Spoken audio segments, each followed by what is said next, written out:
Bonjour, la conférence climat, la COP30 qui se tient au Brésil. Nous sommes au 10e anniversaire de l'accord de Paris. Cet accord de Paris s'appuyait sur le 5e rapport du GIEC, le groupe intergouvernemental d'experts sur l'évolution du climat. Et un premier point peut-être, c'est que les projections que nous faisions à cette époque se sont révélées exactes.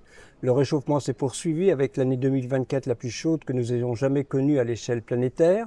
L'an dernier, une accélération des événements intenses. Les événements intenses deviennent plus fréquents.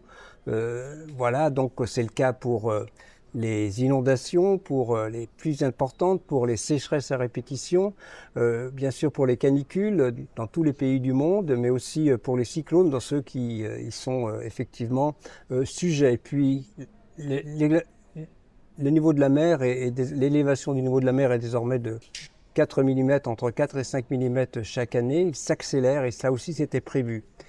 Donc c'est important d'avoir cela en tête et de revenir aux objectifs de l'accord de Paris. Les objectifs de l'accord de Paris, ce sont des objectifs de bon sens. Alors il y a différents objectifs sur l'adaptation, sur l'éducation, mais l'objectif central c'est de limiter le réchauffement climatique et le limiter de façon à ce que les jeunes d'aujourd'hui puissent s'y adapter dans la seconde partie de ce siècle sans trop de difficultés. Et d'où cet objectif de ne pas dépasser, disons, d'un réchauffement climatique qui serait limité bien en deçà de 2 degrés, si possible 1,5 degré. Alors par rapport à cet objectif, deux remarques.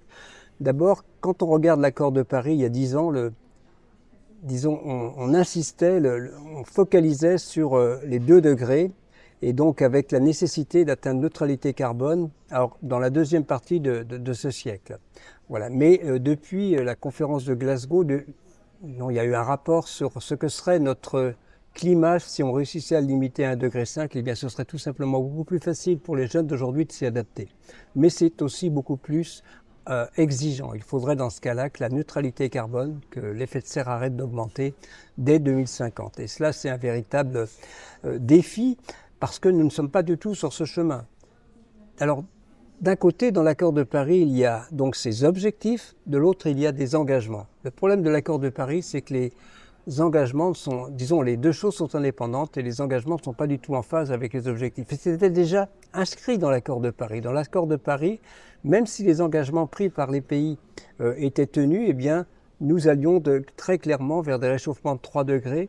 Nous avions 45% d'émissions en trop à l'horizon 2030 pour espérer revenir en deçà de 2 degrés. Parce que ces 2 degrés, nous allons les dépasser au cours des prochaines décennies.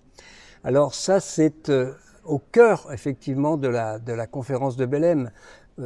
Normalement, on s'attendrait à ce que les pays revoient leur ambition à la hausse, ce qui permettrait effectivement de reprendre une trajectoire peut-être plus en phase avec les objectifs de l'accord de Paris. Et c'est cela qui est important maintenant.